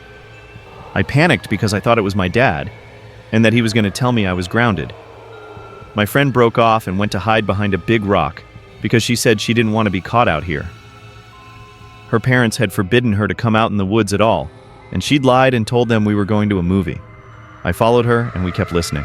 I could hear this voice getting closer, and I realized they were calling for help. I thought maybe it was some hiker who'd gotten lost and needed directions back to town. That used to happen all the time, so I was used to helping people out. I heard him following my voice, so I kept calling out until I saw him running in the distance. He got closer, and I could see that his face was all red. I told my friend to give me her pack because she had a first aid kit. She made this noise like she was grossed out, and she asked if I saw his face. I told her to shut up, and I jogged up to meet him. I stopped about halfway, and when he stopped in front of me, I could see that his nose and lips and part of his forehead were all gone. It was like they'd been sliced clean off. He was bleeding bad, and I saw that the knees of his pants were red too. I took a step back, but I was too scared to move much, and he grabbed my shoulders. It felt like I got a shock, and he jerked back. He started babbling, and I couldn't tell what he was saying, except that he kept asking how long he'd been gone. He asked me where his unit was, but I just shook my head. He looked me over, and he saw my Walkman, and he screamed. He just kept babbling and touching his face, and I realized he wasn't wearing the right clothing. He had some kind of weird gray cloth jacket and almost formal pants on, and the jacket had these weird buttons and red borders on it. I kept shaking my head, and I told him I couldn't understand what he was saying. I went to open the first aid kit, but he just screamed again and said the only thing I could really understand, "Don't touch me, you'll make me go back there." After that, he ran off, and I could hear him screaming the whole time. When I couldn't hear him anymore, I turned around and my friend was crying. I just turned around and started walking back toward town. She asked me over and over what had happened and who that was, but I didn't say anything. When we got home, I told her I didn't want to play in the woods with her anymore. We're still friends, but we don't talk about that guy. Not ever. It's been way too long since I posted an update, and I'm sorry about that. There's also been some confusion about the new formatting requirements on the board, which I've cleared up. So these next few stories are going to be posted a little differently. They'll be in chronological order, and I'll do my best to tie them into each other as much as I can so it doesn't skip around too much. When I started out as a rookie, no one had told me a lot about the job in terms of weird things that could happen. I'm assuming this was largely to prevent me from freaking out and abandoning the park. But a few months into my service, when I was still a rookie, a friend and I were drunk at a party, and he opened up a bit. Yeah, it can get a little crazy out there, I guess. I think the worst are the ones where people die when they just shouldn't, you know? Or when we find them dead like 10 minutes after someone says they saw them last. They were fine when I passed them on the switchback, I swear. That sort of shit. Like, take this guy who I found one spring out on a really popular trail. Someone comes into the VC freaking about some guy who's lying in the middle of the path in this giant pool of blood. So we run out there, and we find this guy dead as a doornail, which he absolutely should be, because the back of his head is like mashed potatoes. The skull is decimated, brains are leaking out like custard filling, and the guy's old, so you figure, yeah, he probably fell and hit his head. Old people fall all the time, it's no big deal. Except that this area where he fell doesn't have any big rocks. There's not even any stumps or big branches. And on top of that, there's no blood trail, so he clearly died where he dropped. Now that's when you'd turn to murder, but there were people just out of line of sight with the guy. If someone came up behind him and murdered him, there's no way someone wouldn't have heard. And again, even if someone had, There'd be a blood trail, spatter all over the place. But everyone on the scene said it looked exactly like he'd fallen and smashed his head on a rock. So what the fuck did he hit his head on? And then there was this lady I found in a different park about 5 years ago, back when I was upstate. We found her in the middle of a stand of big junipers, curled around the trunk like she was hugging it. We pick her up to move her, and a fucking waterfall comes out of her mouth, splashes all over my shoes. Her clothes are dry and her hair is dry, but the amount of water in her lungs and stomach was phenomenal. Unreal, man. Coroner's report says the cause of death was drowning. Her lungs were completely full of water. This even though we're in the middle of the high desert, and there isn't a body of water for miles. No puddles, no nothing. No signs of anyone else being out there. I mean, yeah, it's possible they were murdered, but why go out of the way to do it like that? Why not just stab them and be done with it? I don't know, it just sits weird with me. Now, of course, that freaked me out a little, but we were wasted, and I guess I sort of wrote it off as a fluke. I also assumed there was exaggeration there, since, we were wasted. Now, I don't like talking about this next case very much. It was an awful one that I've done my best to forget about, but of course, that's easier said than done. This happened about 6 months after the conversation with my friend at the bar, and up until that point, I hadn't had a lot of really weird shit go down. A few things here and there, and of course, the stairs, but it's amazingly easy to get used to stuff like that when it's treated as if it's normal. This case was a little different. A guy with Down syndrome in his 20s went missing after his family lost sight of him on a major path. That was odd in and of itself because this guy never left his mom's side. She was absolutely convinced he'd been kidnapped, and unfortunately a ranger who isn't with the park anymore insinuated that no one was going to kidnap someone. Well, with that kind of disability. Not very tactful to say the least. We wasted a lot of time trying to calm her down enough to get information about him, and then we put out an official missing persons call. Because of the urgency of the situation, him being mostly unable to function alone, we had local police come in and help us. We didn't find him the first night, which was heartbreaking. None of us wanted to think of him being alone out there. We assumed he just kept wandering and was staying ahead of us. We brought out Hellas the next day, and they spotted him in a little canyon. I helped bring him back up, but he was in bad shape, and I think we all knew he wasn't going to make it. He'd fallen and broken his spine and couldn't feel his lower half. He'd also broken both his legs, one at the femur, and he'd lost a lot of blood. He was confused and scared while he was alone, so he'd probably exacerbated the injuries by dragging himself a little ways. I know it sounds awful, but while I was riding in the copter with him, I asked him why he'd wandered off. I just wanted something to tell his mother, to let her know it wasn't her fault because he was fading fast, and I didn't think she'd get to ask him herself. He was crying, and he said something about how the little sad boy had wanted him to come play. He said the little boy wanted to trade so he could go home. Then he closed his eyes, and when he woke up again, he was in the canyon. I'm not sure that's exactly what he said, but it was what I thought the gist of it was. He kept crying, asking where his mommy was, and I held his hand and tried my best to keep him calm. It was cold out there. He kept saying that. It was cold out there. My legs was frozen. It was cold out there. It's cold in me. He was getting even weaker. So he eventually stopped talking and he closed his eyes for a while. Then, when we were about 5 minutes from the hospital, he looked right at me with these big tears running down his face, and he said, "Mama won't see me no more. Love Mama. Wish she was here." And he closed his eyes, and he just never woke up. It was horrible, and I don't like talking about it. That case was one of the first ones that really rattled me badly. Because of how badly it affected me, I reached out to a senior ranger, and who ended up helping me through it. As time went on and we got to know each other better, he ended up sharing one of his own stories with me. It was disturbing, but it helped to know that I wasn't the only one affected by the things going on out there. I think this must have happened before you got here, because I think if it had happened while you were here, you'd have remembered it. I know it didn't end up in the news for some reason, but I think most people who've been here long enough know about it. The park sold off a portion of land to a logging company, and it was a really controversial thing.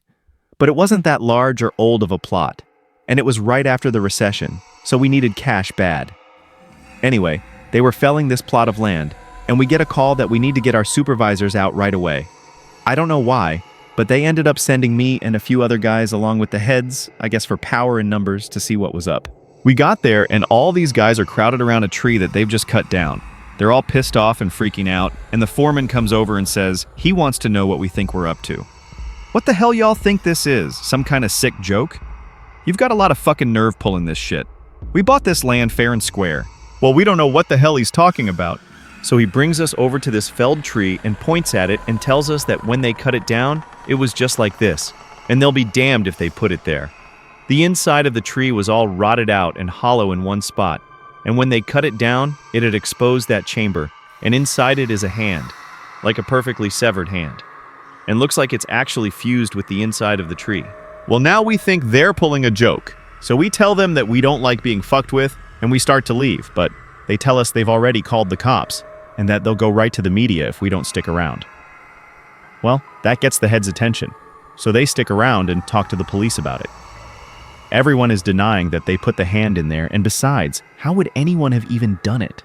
It's clearly a real hand, but it's not mummified or skeletal. It's brand new, probably not even a day old, and it is definitely fused with the wood. You can see that it's coming right out of it. The loggers, they insist that they didn't put it there. Somehow, this fresh human hand ended up fused to the inside of this living tree. The cops have them cut up that section of tree into a movable chunk. Then they take the hand away, and the area is closed off. There was a pretty big investigation, but I know they didn't get any answers. Now it's become this legend, and as far as I know, we haven't sold any more property for logging. As you all know, I went to a training seminar recently and heard some amazing and horrible things there. One of the guys I talked to while I was there told me a story when we were all around the campfire one night. We were both pretty drunk. You'll see a pattern here, and we were swapping stories. He told me this one. Me and another guy were out on a field search because some campers reported screaming noises at night. So we head out there to look for whatever fucking mountain lion has wandered into the area, and I'm pissed. We've had 3 of them show up in the camping areas that year alone, and I'm getting tired as hell of constantly having to deal with them. Plus, I just don't like them anyway. They're a pain in the ass, and they're loud, and they scare the shit out of me. Fucking cats. Pieces of shit. I'm groaning about it to the guy I'm with, and he thinks it's a real fucking riot. So we're seeing all these broken branches and what look like dens, and we're pretty sure we know where this thing is. I call in, and they tell me to confirm if possible, which just means they want you to step in a big pile of shit and use that as proof. I'm not seeing any though, so I basically just tell them to shove it. I'm done. We know that damn thing's out here somewhere, even if I'm not stepping in its shit or inside its mouth or whatever. Guy I'm with wanders off to take a piss or whatever, and I stay behind watching this little burrow under a tree to see if maybe a fox or something is living under it, because I love foxes, man. They're cute as hell. But anyway, I'm watching this tree and I start hearing branches crackling, and it's coming from the direction my partner went opposite of. Now I've got my pistol, but you and I both know that's not going to do shit against a cat. I cock it and holler for my partner to get his dumb ass back, but he's too far and he can't hear me. I stand up and get my sights on where the thing is approaching, and I shit you not, man. I just about peed myself. This guy is coming toward me, and he's backflipping through the fucking woods. Like, instead of walking, he's doing these crazy fucking backflips, and I swear to God he cleared every fucking log and bush in his path. It was like he knew right where he was going. I yell at the guy to stop right where he is, that I'm pointing a gun right at him, but he keeps coming, and I just kinda lost it. I shot at the ground in front of him, and it was a dumb fucking thing to do, but man, I didn't want this guy anywhere near me. When I fired, he was about 50 yards from me, and as soon as the gun goes off, he whirls around and goes off, backflipping back into the woods.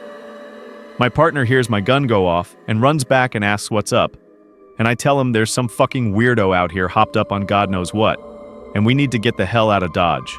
I let the cops know what happened, and I didn't get in any trouble for firing, but man, I don't know what that motherfucker was on, but I've never seen anything like that before. Shit was absolutely buttfuck crazy. I think we can agree that there's stuff going on out here in the woods, and while I'm not going to spout off about what it could be, or offer any theories, what I want people to take away from all of this is that it is so damn important to be safe when you're out there. I know a lot of you think you're invincible, but the fact is that you can die out there, or be hurt, or go missing. It's easier than you'd ever imagine. I apologize for this relatively short update, guys. I will do my absolute best to continue this series as soon as possible. Thanks for all your continuing support. It means the world to me. One of the topics that I get asked about a lot, here and in real life, involve things like the rake, the wendigo, and other related legends. I can't honestly say that I know a lot about any of them, but based on some light reading I did, I can say that I've heard stories that seem to be loosely related to them. You've heard the old adage that legends like that come from somewhere, and I'm sure that's true. But as you all know, I do try to take things with a grain of salt. You have to, out here. It's sort of like working in a hospital, I'd imagine. You could spend all day thinking about how many people have died there, and how there are probably ghosts, or whatever you want to call them, all over the place. But it doesn't do you any good. It just makes it harder to do your job. I think a lot of us feel that way, and that's why we try to just go about our work, like everything is fine. Once you get paranoid, there's not really any going back, and a lot of cadets quit because of it. My park especially seems to have a high turnover rate because the cadets graduate and get so freaked out about everything, and they can't seem to let it go. You have to learn to internalize things and shut off. I've talked to KD a bit about her experience, because I wanted to know what she thought about the Wendigo. She didn't really have anything in particular to say about it. Aside from that, she didn't want to think about it that much. But she told me a friend of hers had had something similar happen. I contacted this person, H, over Skype, and they agreed to talk to me a bit. They're aware of my work here, and they're fine with me posting the story exactly as they wrote it. I grew up in Central Oregon, and there's a reservation called Warm Springs about 2 or so hours from where I lived. I only mention that because a lot of people in my area have friends there, and a lot of the land in that area belongs to that tribe. When I was a kid, we used to go camping up there. Not on the res, of course, but in that area, and I met a lot of kids who grew up there. I got to know one kid really well. His name was Nolan, and we ended up hanging out a lot when our families were in the area. Our folks got to know each other, so we'd all get in touch and camp out around the same time. We'd camp for about 2 weeks, so we were out there for a long time. I asked him if he camped in an RV. Yeah, my dad had one, so I guess it wasn't really camping, but we'd take our tents and stuff and set them up out away from camp most nights. I didn't like sleeping in there because I like being outside. We talked for a bit about camping. So anyway, one year Nolan and I were out there. I think we must have been like 12 or so. We wanted to go out and camp near the river because we wanted to try night fishing. I think we must have been about 1/3 of a mile from the main camp. Far enough away that we couldn't hear or see anyone else. I remember that. We were messing around most of the day. I don't really remember much about it, but we ended up building a fire at some point, and I was really impressed because he had this flint or something that he used to start it. I'd never seen anyone do that before, so I thought it was pretty cool. I got him to teach me how to do it, and we lit some stuff on fire. Which, looking back, was really stupid because it was the middle of fucking summer. And if I remember right, the fire warning was either at yellow or orange. But thankfully, we didn't start anything major. And when it got dark, we sat around and talked about whatever it is 12-year-olds talk about. I don't really remember. What I do remember is that at some point, he looked over my shoulder at the river and asked me if I could see something. The way our camp was set up, we were about 10 feet from the river, and we were at the widest point, so it was probably about 20 feet to the other bank. It gets hot up there in the summer, but the water's still cold, which is important. I look over my shoulder, and I could see something wading into the river on the other side. From where we were, it looked like a deer, but we couldn't really tell because of the fire. I got up to look closer, and I saw a pair of antlers, so I figured it was a buck. But I thought it was weird that it was wading into the water, and it was definitely heading for us, and I asked Nolan what he thought we should do. He's looking at the fire with this weird expression, and he tells me to sit down and shut up, so I do, because I'd never seen him act that way before. He's whispering at me to ignore it, and to just keep talking like we were, but I couldn't think of anything to say. He was saying something about an episode of some show, but I could hear the deer coming through the water, so I wasn't really paying any attention, and I kept trying to see over his shoulder, but every time I did, he'd sort of hit me on the arm and make me look at him. I wasn't really scared, I remember, I was just sort of confused. But then I hear the deer come out of the water, and I could kind of make out what it looked like, and I realized it wasn't a deer because whatever it was walking on 2 legs. I started to get up. I was super freaked out. But Nolan just yanked me back down and talked louder about this television show. And I could tell he was just as scared as I was. Probably even more. He leaned in and poked the fire with a stick, and he whispered that whatever I do, I can't speak to it. I could see it come closer, and it stood right behind Nolan's back. I was about ready to pee my pants, and I think I'd probably have run if I'd been alone, but I didn't want to leave Nolan, so I kept sitting really still and sneaking glances at it. It wasn't that tall, but the way it carried itself was just wrong, like its center of balance was screwed up. I can't really describe it, but it was kind of like it kept shifting too far forward. It just stood there behind Nolan for a long time, and eventually Nolan ran out of things to say, and we just kind of sat there for a second. The fire was making noise, but I thought I could hear this thing talking in a really low voice. I couldn't hear what it was saying, and I leaned forward a tiny little bit, and I actually did pee my pants when it leaned forward too. I couldn't see its face, but I saw its eyes. They were cloudy and milky, and if you want to know what they looked like, find that scene from Lord of the Rings where Frodo falls in that lake and all the dead people are floating toward him. That's what its eyes looked like. So all I saw were these two white eyes floating above Nolan's head, and the really vague shape of the antlers coming out of its head. I don't know what my face looked like, but at exactly the same time, Nolan and I fucking booked it out of there, and we ran non-stop until we got back to the main camp. My pants were soaked with pee, so I took them off as we were running and threw them in the bushes. We both stopped once we were in front of my dad's RV, and we couldn't see anything chasing us, so we stood there and caught our breath. I asked him what that thing was, but he said he didn't know. He said his grandpa had only warned him that if anything ever came up to him when he was out in the desert, he was never ever supposed to talk to it or listen to anything it had to say. I wanted to know if he'd heard it talking too, and he said that the only thing he'd been able to understand was help you. I think we ended up sleeping in the RV with my parents, and the next night we went back out and didn't see anything. That does remind me, in a lot of ways, of the Wendigo legend. There's a phrase used to describe it that I think fits perfectly, which is that the Wendigo is the spirit of the lonely places. I know sometimes when I'm out in the wilds, where I know there's no one around me for miles and miles, I get this weird kind of craving that I can't really explain.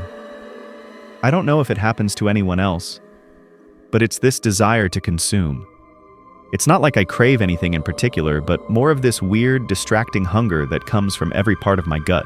I also wanted to find out more about the faceless man, if I was able, and found a few similar things. I asked around my circle of friends, and one of them said when he was out doing repairs at a park in his area, he saw something kind of like that.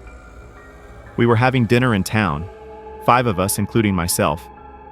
This guy, he was repainting an information booth and heard a man ask him for directions to the nearest campsite. He didn't turn around because he was up on a ladder, but he informed the man that there weren't any campsites nearby, but that if he headed down the road about 4 miles, he'd find one at another park.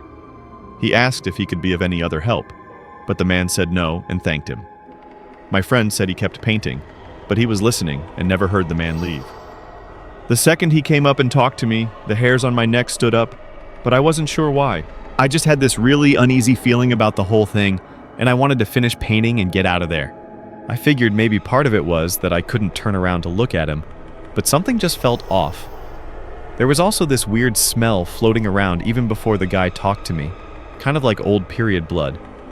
I had looked around to see what was causing it, but I didn't find anything. So I waited for the guy to walk away, but I didn't hear him leave, which made me think he was just standing there and watching me, so I asked again if I could do anything for him, and he didn't answer. I knew he was there though, because I hadn't heard him leave, so I did this awkward turn on the ladder to look down and see what he was doing. Now I admit it could have just been my brain fucking up, but I swear to you, Russ, for a split second when I turned around, that fucker didn't have a face. Like he had no face. It was almost concave and totally smooth, and I just about had a fucking heart attack because I couldn't even wrap my brain around what I was seeing. I think I started to say something, but there was this kind of pop inside my head, and suddenly he was just a normal-looking guy. I must have looked weird because he asked me if I was okay, and I was just like, yeah, I'm fine. He asks about the campsite again, and I point to where he has to go, and he's like, I'm not from around here. Can you help me get there? Now this is when I know something is really up, because there's no way this guy got out here and didn't know where he was. And for that matter, there's no car around. So how'd he get here in the first place? I said I was sorry, but that I couldn't take him anywhere in a company vehicle, and he's like, please? I really don't know where I am. Can you come with me and help me get there? So now I'm seriously weirded out, and I start wondering if this is some kind of ambush or whatever. I told him I could call him a taxi to come out and take him where he wants to go, and I pull out my phone and he just goes no and walks away really quickly. But he doesn't walk out of the park. He walks back into the fucking trees, and I got right in my fucking truck and start to get out of there. Fuck the paint or whatever. I looked in my mirror to see where he was as I was leaving, and he was standing right at the tree line again. I don't know how he got there so fast. But this time, I know that fucker didn't have a face. He was just watching me leave, and right before I turned the corner, he took a big step back into the trees and kind of dissolved, I guess. Maybe it was just dark so he blended in, but it felt more like he just melted away. Interestingly, right after this guy finished his story, someone else piped up with another one, but with a slightly different twist. You know, actually, I had something sort of weird like that happen a while back. I was out doing some trail scouting, and I was out in the middle of nowhere figuring out where we were going to have this trail run through. I hadn't seen anyone else for probably a good 2 hours, so I wasn't really paying attention to where I was going. I was just looking at the ground for the most part. Then out of nowhere, I crested this little hill and almost ran into this guy. He was older, probably in his 60s, and I started to apologize to him for running into him. And then I noticed his face, and I probably looked like a complete douchebag because I stopped and just stared at him. It took me a second to figure out what was wrong, but this guy's face was huge. I know that sounds weird, but that's the only way I can describe it. His head wasn't big or anything, it was normal, but the amount of space his face took up was just way too much, like if you took someone's face and enlarged it all by about 2 times. He doesn't say anything, he just kind of looks at me, and I backed up and was kind of stuttering and saying I was sorry, and I went around him and fucking got out of there and did what I needed to do.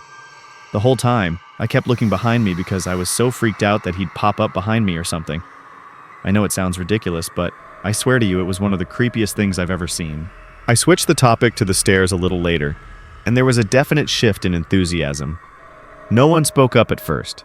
There is a real stigma around discussing them, even when we're away from work. But I broke the ice with a story of my own, and the guy who told the story about the faceless man told this one, albeit very quietly.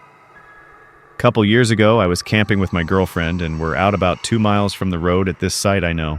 We went to bed that night, but we couldn't sleep because someone interjected a funny comment, and we were dangerously close to going off on another subject, but I got us back on track.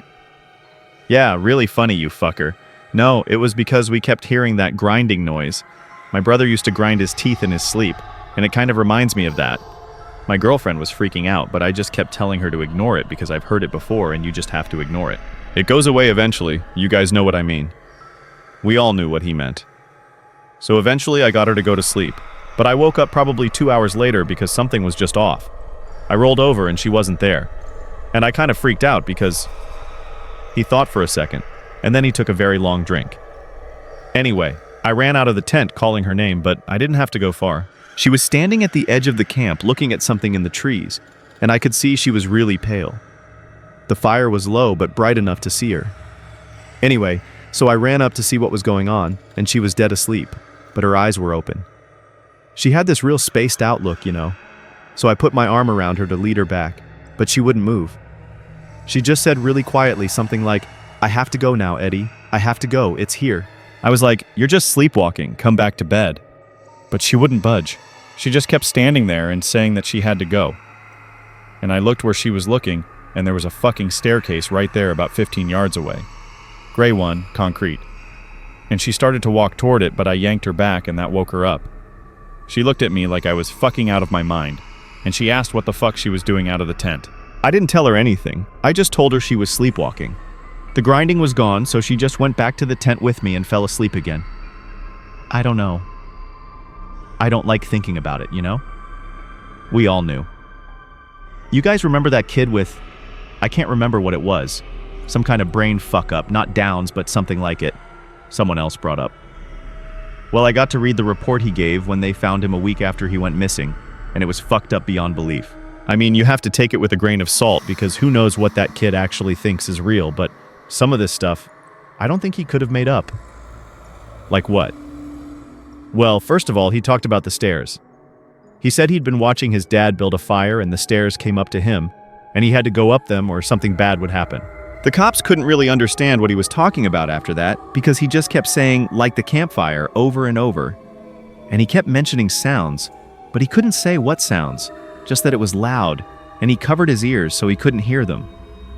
But the thing I remember most is that they asked him where exactly he'd gone, and he just said he was right there. He kept pointing at himself, and they said they thought that meant that he thought he'd never left. He said he wasn't scared because the stairs were there, and he said they talked to him, but not like people talk. Like I said, it was really convoluted and hard to understand, and I have a feeling the cops didn't take most of it down. They ended up just saying that the kid had some kind of amnesia or fugue, and that they didn't think foul play was involved. Doesn't really explain why he came back a week later perfectly fine without a speck of dirt on him and well fed. But hey, what the cops say goes. There's still a lot of questions I want to answer. I'll continue to ask around and find out whatever I can. The next update should be soon. Thanks for being so patient. You can also find me on Tumblr at searchandrescuewoods.tumblr.com. Things have deteriorated here to a degree that I didn't foresee. I didn't know how much writing about the things that are happening out here would affect every single part of my life. And maybe that was stupid of me. Maybe I should have considered it more seriously.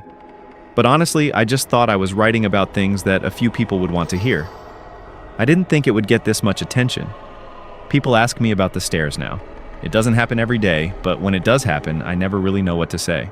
My bosses know someone is talking about them, and I'm sure that if they know, the higher-ups know. And I can tell you that they aren't happy about it. I've been formally told that I am not to speak a word about them to anyone anymore, which is part of the reason this has to be my final update. I can't risk my job for this. As much as it's been wonderful to get a lot of these things off my mind, I still do love my work, and I need to be out here.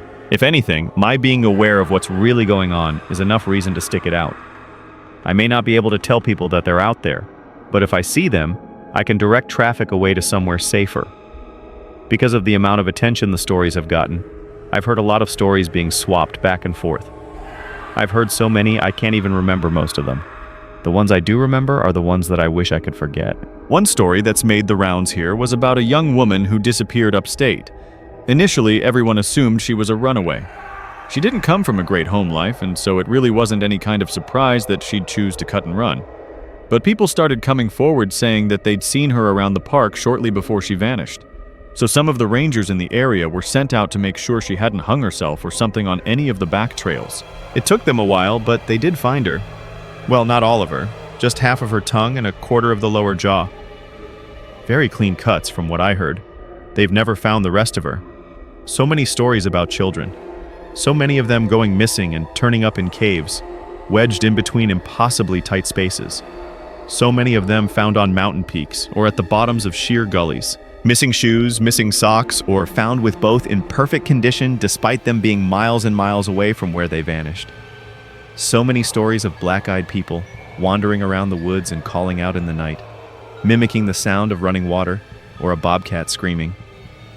One man in particular goes to every news station he thinks will listen to him and tells the same story.